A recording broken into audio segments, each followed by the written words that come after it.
First off, let's talk about the game. How big is this game? But also the next week feels kind of almost pivotal for the season. Yeah, it's a big way to frame it, Anton. So thank you for that. Yeah, you do. Yeah, look, I mean, for me, it's a huge week. We know that, but it's a historic moment we've been working towards. Like, I think you've seen us from our inception all the way through. So these are the moments we want to be around. You know, people like Frida that are sat with me have come to this project because of games like this. So we're looking forward to the challenge of it. But I think for us as well, Anton, that the good thing is, as much as you look at it as challenging games, they're great games to be part of. First Champions League game at Old Trafford for the women's team is a historic moment. So we have to embrace it and enjoy it. I mean, you know that. The pressure is what you make of it. So the good thing is, playing 3 quality teams like this in a row also prepares you as well, because you have to beat your very best. And I know the team will be. So we have to bring on the challenge of it and really look forward to it. Obviously, this is not just a huge game for the club, but it's a huge game in terms of attention because of the return of Mary Earps. From a personal point of view, what's that going to be like for her to come back? And also, obviously, look, we all know the noise around her, the criticisms around her, about what she said, what she's written. Just want your take on all that as well. So you got quizzed with saying the question. Yeah, you got. Yeah, okay. I mean, look, the reality is when Mary was here, she was a fantastic ambassador for the club. She's a fantastic player, and you have to pay credit to the qualities she had and what she gave to us at that moment. She was, she's part of the FA Cup winning team, that the first trophy and so on in the new era or in WSL 1. So I have nothing, and me and Mary have always had a good relationship. So I'll say nothing but good things. The thing is, Anton, we move forwards, and Fallon is an incredible goalkeeper. So we were lucky enough to have her to replace another fantastic goalkeeper. So, and look, I'm aware. I've not read the book. I don't know anything about it. I'm hearing snippets. Of course, I am. I'm always one of those. You have to be careful what you say. But Mary believes in it. So if that's her truth, she has to speak it.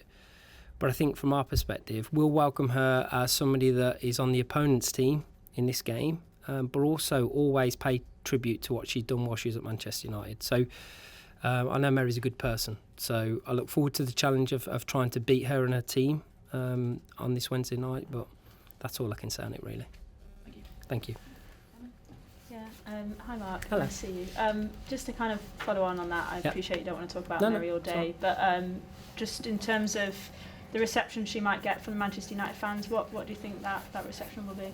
I can't control that. I think our fans will have again their own voice and own opinion on what's said. But I mean, the reality is, I hope they create a cauldron for PSG anyway, because they're a fantastic team. So we're going to need the support of our fans.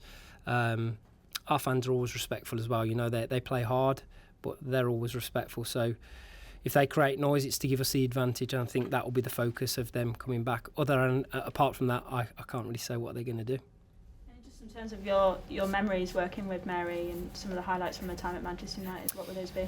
I mean, always a save in the semi-final when she made against Chelsea, going back across herself, the incredible athleticism she showed in that. Look, Mary was always a leader. Like, Mary always had a voice and always had her own opinion. So I always welcomed that, because she always said what she was thinking. So we welcome her back in the time around it as somebody that we utterly absolutely respect for what she did here. But also she's welcome back as an opponent. And I must be clear on that. In this game, it's about trying to beat her and win the game. So I'm sure there'll be a couple of moments before, but during the game, it's all about us trying to win the game against Mary. Can I just quickly ask about team news? Yes, so we are Celine still out with a back injury. We have Dom missing through suspension, and we have Millie still progressing nicely but missing. Apart from that, everybody else is available. Thank you. Hi Mark, hi Fidelina. Hello. Mark, Mary wrote in her book that her priority was to stay at Manchester United for the rest of her career. Yeah. How does that make you feel when a player loved the club, wanted to stay, and ended up leaving? Unfortunately, Charlotte, that happens in various clubs at various occasions. So, look, it's not always thing. I wasn't part of those conversations around contractual stuff. I don't even know if that's the case that you're kind of inferring to. But from my perspective, we move forward as a club. We always evolve, we always adapt, and we've got Fallon now. And I think to have Fallon is an incredible achievement for us to identify the talent and bring her in as well. So, you know, it's sad, and obviously Mary can be sad for Mary, but the reality is football moves too quick, and we are now with Fallon a fantastic goalkeeping union that we are very happy with. She said she told you in the book that she didn't get the sense that she was feeling valued, and there wasn't a sense of urgency around her contract. And she said, I spoke to Mark at that time. What do you think about that? Have you got the book there? Are you reading it? Yeah. Look, there are moments where she might speak about the urgency, but also the club will have their own view and opinion on that. I wasn't in those conversations. She can tell me how she feels in that instance. And, you know, I will feed back to my superiors who make that conversation, but it didn't happen in that moment. She didn't sign a contract, and we move on. Would you empathise with her? Always. I always empathise with the players. Always. But as I say, there are other circumstances around things like that mean Mary will have to... unfortunately, she's playing somewhere else now. So at that moment, as a human and someone that believes in that, I feel for her, but we are now moving forward. She plays with PSG, and we play against them on Wednesday. Appreciate I've asked Mark a lot of questions. I wanted to ask Frida, but if that's not possible. Frida, you've come here as such an experienced winner in the Champions League. What are the qualities of this team that have impressed you and make you think that this team can go far? I would say there's different kind of things that we have, the qualities we have in the team, but I think we have shown that we can win even though we have a tougher game, you know, like now in Champions League we played Vålerenga and Atletico Madrid, and ending up winning both of them. It's very tough opponents we play against, and I think that's very important now.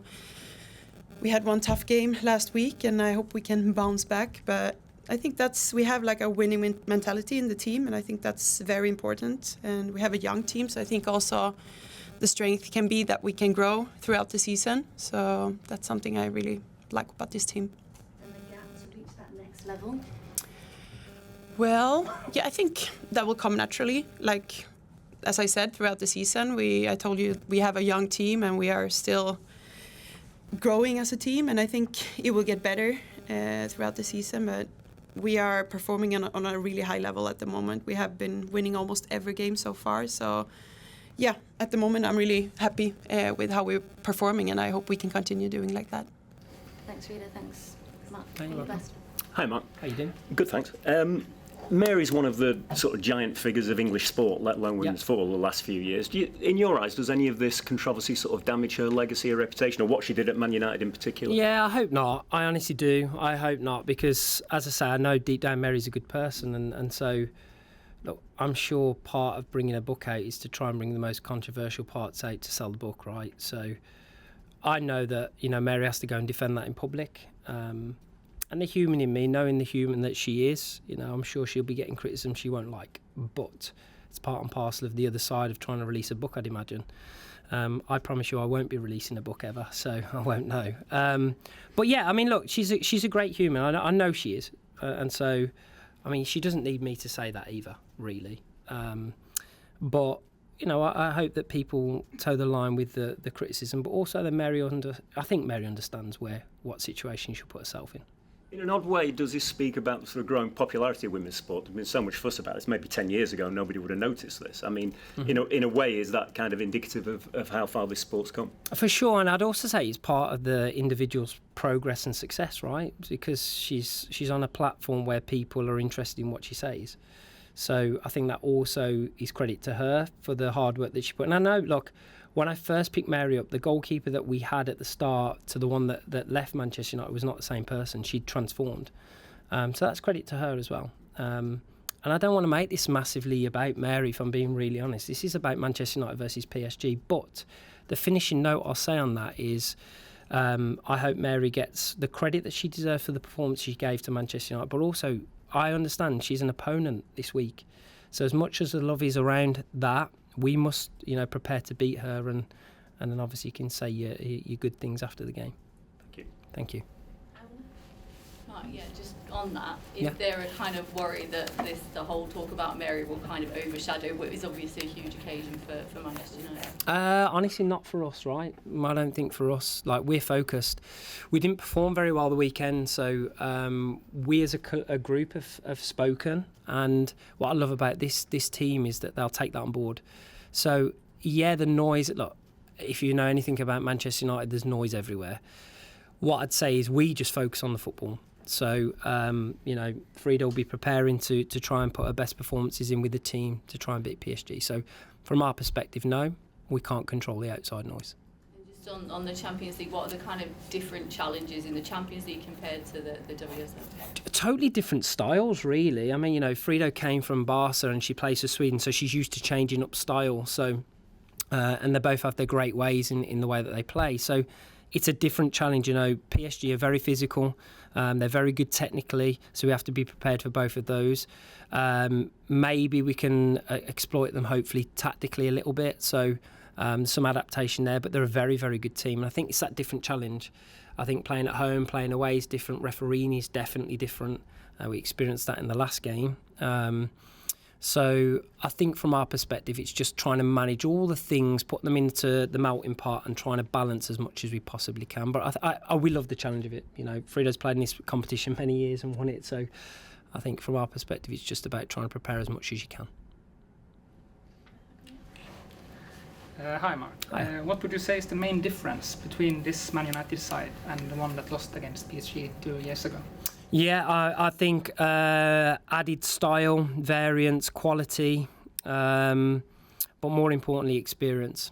I think I always said when we lost those games that we would learn from the experience. As much as it hurt, we would learn from the experience. And adding people like obviously Frida and Ziggy and Jess has added to that experience too. So I think we're better experienced. I think we have to show that at times during this game because PSG will attack us. So we need to be prepared for that. I think those are going to be the main differences. The experience is always as you get older, and Frida just alluded to, this young team growing together will also experience things that are good and bad, which will prepare them for success going forwards. Thank you. Hi Mark. Hello, Emily Monza from Beyond the 90. It's a question for both of you really. We watched a bit of training this morning and the energy seemed really high. Can you tell us what the atmosphere is like in the squad? Is it a lot of excitement, a little bit of nerves? You want to go first? Yeah, I can go. No, I think it's a positive feeling. We were, of course, not happy with the loss the other day, so we feel like a little bit of revenge, and we have been going through everything, and I think that we all have energy and we are happy we're playing a game so soon. So it feels like the group are super excited, and yeah, of course we're looking forward to play at Old Trafford. It's a huge game and we can't wait to play. Yeah, and I'd add that with the group, we just had an honest conversation. Like, our energy was low, and I'll stress this, we'd just buried a friend the day before. Our kit man, John Humble, it was his funeral the day before the game. So, there's bound to be an energy hangover from that game. So it was a tough one for us, but, we didn't manage to come through it. But what I love about this team, we can just be honest with each other. And we took that into account. And that's why the energy's high because, and I'll be very clear on this, lose or win, we stay focused. And so we don't get here and we don't get here and we stay focused. And I think if when you stay in there, you get that energy and the players can just be themselves.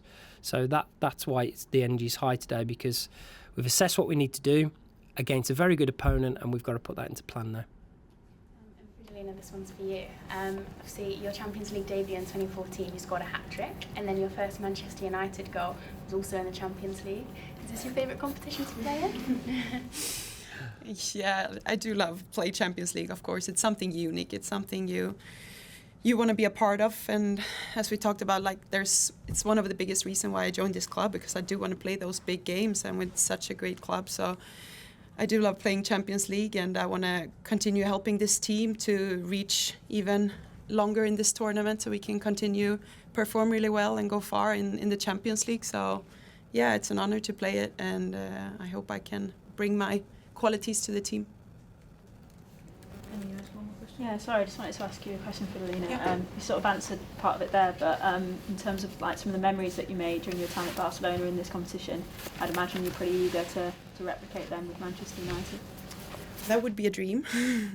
Yeah, I hope we can give it our all. Like, we know how many good teams there are out there, so it's not going to be easy, definitely not. But it's also, you can see how tight it is. I think we can match every team. We can be on a top level if we perform on our best. So there's a chance to win it, definitely, and we're gonna work as hard as possible to get there. But I also know how hard it is, and it gets harder every year because the teams get better. So yeah, hopefully we're gonna get there, but it's gonna be hard. Bit of a random one, but at BBC Sport today we've been debating if you could change any rule in football, what would it be? You know, it could be making goals smaller, changing the offside, anything. Wow. I think it would be, I have experienced it more here in England, so I have to, it's the one, you know, when you're, I don't know really how to explain it, but when you have like a 1-0, it's like in 80 minutes and you just let the time go, you know, like, I don't know, now they changed with the goalkeeper that they're only allowed to have it a few seconds, but those things makes me a bit annoyed, you know, like laying down injuries, and it's things that takes time, you know, and I don't know what the rule would be, but, you know, doing something there, yeah, like when players are faking injuries. Thank you. Cheers. Yeah. Sorry, just about the refereeing. What's the difference the main difference between European and obviously we've seen you got VAR. I mean, in the Champions League and not in the WSL. Is that a relief, or to have that backup, or not? I mean, I was gonna say VAR and so, but I don't know, because I still don't agree with the decision that we had against Dom. I just don't agree with it. The only thing I'd say, and I don't mean this to be derogatory at all, but some of the officials are coming from leagues that are probably not as established yet as they will be in the future, and I think they're not professional, so it kind of, you got to get up to speed, and to jump that level is huge. So, and again, I don't want to point individuals out in that, but I think when you got big games like this at these big arenas, you have to have big officials, and I think people that have just experienced it more often, I think is the key. Like, we're experiencing it, they have to experience it, and I think VAR is good in that situation, but also it almost seems that when they go to the screen, it's going to be the decision, right? And I just think it's a bit of a sour taste when I think just things are a little bit less, like in the WSL, I think they're a little bit more leniency on physicality. I don't think it's quite there in the Champions League. But I'm hoping it's just a normal game where it can just be two teams going at it, but let's hope it doesn't play too much of an issue in the game, because I wouldn't want it to ruin such a good game against two good teams. Just to clarify, Matt, when you said you would introduce VAR, do you mean bring it into the WSL or take it out? No, I think I'd definitely introduce it into like penalty. Like, we should have a penalty against Villa. We should have. It's a handball. It's a very clear handball as well. The ball gets played back across, and the girl handball, I mean, your hand's there and she pushes it up. That would have been a penalty. That probably would have rescued the performance, to be honest. But but I think also one of the things I don't like this 30-second rule where a player's off for 30 seconds when she gets hit. I really don't like it. Take both players off then. Especially if it's a yellow card, take both players off. Because basically you get, for 30 seconds, if your player goes down injured and comes off, if he gets treatment, comes off the field, you can't bring them on for 30 seconds. And that's a big one. So that would be something I'd look into. I know why it was there. It's to stop the time wasting that Frida doesn't like. But actually, the goalkeeper just goes down and pretends and feigns an injury, and then we all know it happens, but take the goalie off for 30 seconds, see what happens. That would be the one that I would go in, and I think just adding VAR in certain areas would also help. Just professionalise. I don't know if there's one in the Arsenal game as well. I've not seen it. I've really not seen it. So, but I'm hearing so again, probably would have been turned around with VAR. So, as much as we'll hate it, it probably does make the bigger decisions in the bigger games. Okay. Hi, Mark. Hello, mate. Tomorrow night you are playing one of the best teams in the competition. Yes. How do you approach that during the week, and what sort of tactical elements do you look at against a team of that magnitude and try to exploit? In all honesty, you say the week, we've had about 2 days. So, so we have to prep our strengths, how we can exploit their strengths. Look, they're very physically dominant, and they can run very quick, they can counter very quick, they set you traps and counter-attack on you. but they can also dominate the ball at times. So they're very physically good. I think you have to control space against them and know when to attack and when to transition. Because if you open up a double transition where you give it away, they're very clinical going forward. So I think trying to control as much space as possible. And then really, and I must stress, and I'll stress this to my team, is play with that Old Trafford kind of energy. Like the famous nights for the men's team in Champions League, and we need to replicate that going into the game. We need that energy of an Old Trafford Theatre of Dreams performance. Hi Mark. Coming off the back of the loss against Aston Villa, the first half there was no shots on target. We know you like scoring a lot this season, we've seen it. Was that a one-off or is it something that you've been working on now? Yeah, no, look, it wasn't good enough from us first half. We should have invaded Villa. Villa had a really high line and we should have invaded them. So we turned that opportunity down. And so when I've spoken about it before, where teams will get used to how you play, you have to adapt. And so it's something we also need to continue to look in when we look at how we to add to this team in the transfer windows. We also need that kind of invasion quality too. So it's something we'll keep working at. But I think I feel like it was a one-off, especially way the quality of players we have. So I just think, and I honestly believe this, I don't think PSG will play the same way as Villa. I just don't think they do. So Villa blocked the space and tried to counter-attack on us. PSG will try and control space but be aggressive with it. So I think it will be a different game. I think there will be spaces available for us to exploit, which creates opportunity for us. And you're obviously playing this game at Old Trafford. Yeah. Does that bring a positive pressure to the team? Always. We love playing there, and we're usually really good there. So we get great energy from our fans, and we want to make sure we do exactly the same. We're going to have to be in a loud voice. As Frida's alluded to, it's a really tough opponent. So for us to go there, it's always a good thing. And so we're looking forward to the challenge of it. But again, just filling yourself with that inspiration of the teams that have gone before you. So I think we want to create history and do it in the right way by trying to win the game. Good luck and thank you so much. That's lovely. Thank you very much. Thank you. I think that's all the questions from that side. Right, we're going to move over. So we've got some students with us Wonderful. today from 3 different universities.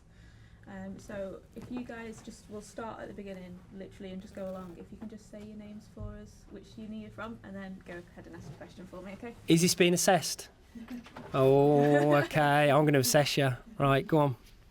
Abby Murphy and I'm from Salford Uni. Hi both. Nice. Mark, my question's for you. Ella Toon has a reputation for scoring in the big moments, but she's yet to score at Old Trafford. How fitting would it be for her to score in such a big game? Yeah, I mean, look, Tooney's been great this year. For her to open her account, as you say, at Old Trafford would be great for her. But she should also remember that she has a massive part in the team. So it doesn't matter whether she scores or not, as long as we win the game. I'm sure she'd love to. I'm sure we'd love her to. But her moment will come when that happens, and I'm sure it'll be a special one for her. Thank you. I'm Vanessa, and I'm from Salford Uni too. A lot of people talk about players' emotions and preparations for big games like this. As a manager, how do you feel going into the game, and what do you do to prepare? Oh, good question.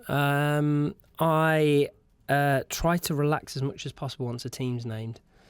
Up until the team, it's always, because I have people's livelihoods in my hand, and I always take them into account when I'm trying to pick a team. So the team's name now. So I will go home today and I will stay with my family and relax, and then prepare myself tomorrow mentally for a really aggressive challenge. And try and honestly, the more you grab, the harder you grab, the more clouded you become. So you have to stay relaxed, trust your game plan, but be ready to adapt. And that's how I will adapt. I'll spend time with my family because they distract you until the moment comes where you have to be full focus. Thank you. Hi, my name's Jamie. I'm also from Salford Uni. You've been unbeaten from near the start of the season until the loss against Villa this weekend. How do you plan to regain momentum going into such a big game, especially at Old Trafford in front of all the fans?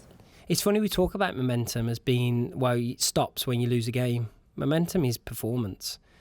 We were second half better than we were first half, so we created a little bit more momentum. I'm not a big believer in confidence. I think it's something that processes can create.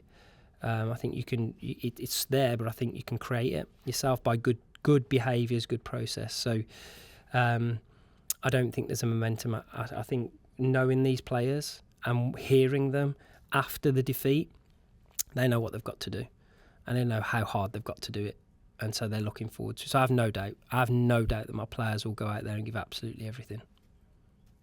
Thank you. Hi, I'm Kira, also from Salford Uni. Frida, this one's for you. So you've won major titles in the past, as we all know. What would it mean for you personally to help United make a European statement and build something historic?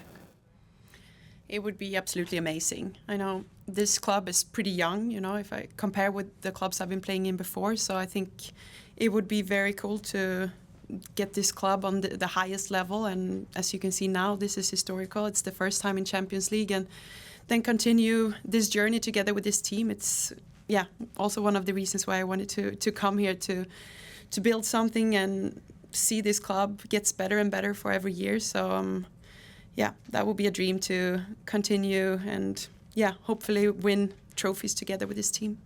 Thank you. Thank you. Hi, I'm Frankie Ackley. I'm from the University Academy of 92. This question is for the both of you. So Manchester United have been very vocal about the growing of the women's game. How is that reflected from inside of the club? Okay, I'll start, Frida, because obviously you're new. I think it's in the conversations you have every day. I don't think it's not just strategy and big strategy. It's actually the conversations that you talk about how we can progress, how we're going to look to grow the women's team in every aspect, not just on the field, off the field as well. It's having support from the top, which I've said this in North, and I know people question. I have absolute faith in the people above me that they have everything interest to grow our team into what we want, which is to be successful on a continuous basis. So I think it's interest as well. It's people being interested. You know, we have all the time people from across the club speaking about our games. Every time I drive in, the security guards have been watching our games. I think it's that awareness and that kind of interest that grows, that you're actually a natural, organic part of the club rather than just be a superficial, forced part. And so, I just think it's those conversations, and we keep them on, and they are daily, by the way. So, you know, we're beavering away right now to try and add to this team in January to keep our run going and support the players that are all doing a fantastic job. Okay. Hi, I'm Ruby Southern from United as well. Mark, a number of your players are still relatively new to the campaign. How have you been preparing them for the European ties? I mean, there's people like Frida next to me. Like, it's just having people, when you look aside, that they just hold themselves with the composure that she does. And I mean that she trusts herself. She knows what she's done. She's been here before. And when you're younger, sometimes you just need that. You just need to turn around and look at somebody, knowing you'll look at these guys here and the experience that these have here. You'll look at them and go and ask them questions, and they just fill you with that, oh, I made that mistake before, and it can help you out. I think it's that. I really do. I just, when I met you, for example, it was just the impressive nature of the person, the human that is sat with me today. So I know that she'll help us lead in those moments where we need it. And we will need it. We will. We're young. We will make mistakes. But I think it's leaning into the fact that you've got experience in the room and enjoying that, I think. Thank you. My name's Angel. I'm from the Uni of Salford as well. You've previously spoken about controlling the controllables. Yeah. How does it affect the squad in preparation for the European fixture? When you have to control the controllables? Yeah. The reality of the controllables right now are knowing that we have an opponent that is different every 3-4 days. I think for us it's controlling training. It's making sure messages are not too diverse from who we are, but they might be more specific to the opponent. And I think really just how I help control the controls, I keep the environment stable. My job is to make sure that we don't get too high and we don't get too low, but we are ready to perform. And so that's my job. My job is, I think some coaches do it differently, but mine is to make sure that when there's noise around, that you absorb that noise and make sure that my players can just perform and they don't feel that noise. Okay. Hi Mark, Jacob Ramthorne from Salford Uni. How did it feel knowing that your side will make history by playing in a European fixture at Old Trafford for the first ever time? And how does preparing for this occasion feel? The same. I know it sounds strange. It feels the same. I think I heard Virgil van Dijk say it the other day that they asked him how they'd recover for the Man City game after their Champions League win at Real Madrid, and he just said, we'll recover. It probably sounds boring, but we'll recover and we'll do the same. It's exactly the same for us. We'll recover, we'll focus, we'll get on to the next task, and that's really how you prepare. And my job is to obviously prepare the team tactically, technically, but also just put them in a space where we pick the right team. I think that's been different. What was the other part of your question, sorry? The other one's just saying, like, how does it feel knowing that your side will make history by playing in a European fixture at Old Trafford? It feels wonderful. I always remember, it was ITV at the time, but the Champions League game with the men's, and I always remember them playing Juventus, and Schmeichel's fantastic save, and all of them, you know, the Keane missing out on the final for his tackle. I remember these things, and they live with me in my memory. So for our women's team to do the same and be on those kind of platforms is an incredible privilege for us, and one we won't take lightly. I know we won't. Like, we'll give our absolute all, and if we do and they do, you know, it's going to be an exciting game, and who knows which way it will go. Thank you very much. Thank you. Hi, I'm Charlie from Salford Junior as well. Hi, Charlie. You said that PSG are obviously tactically very good and manage and deal with spaces very well. Mm-hmm. And you also said about obviously staying relaxed before the games, like the night before. So when the game kicks off and the ref blows his first whistle, what's the first thing you or the players as well look out for? Yeah, so there's a couple of things. So the hour or the 45 minutes before kick-off is terrible for a coach because there's nothing you can do. It's actually the most boring time. It's the worst time. I'm trying to find, so if you've got any suggestions, I'm trying to find something to do in that time. We've already done the game plan. What you end up doing is you then go into games. So you don't just wait for the whistle to go. You're looking at how they line up. You're looking at their warm-up.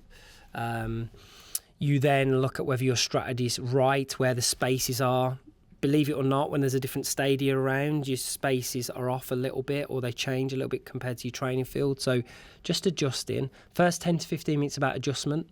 And then you go from your game plan models into where you think you should be next. Are we hitting the markers? Are we hitting the targets? And then have we started? Who do we need to speak to?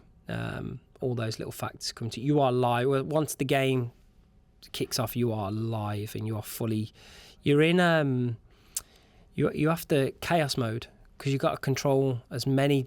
There's 11 of us, there's 11 of them, and there's a referee on the field, and it's chaos. So you've got to control that as much as you can, but also let the players create magic. I want some of my players to create magic tomorrow night. No, there's no doubt about it. I want to get excited by how good these players are and what they can do to PSG. You're welcome. Thank you very much, everyone. Anyone? Done? Thank you, everyone. Thank you very much. Now it's time to mingle, students. Come on.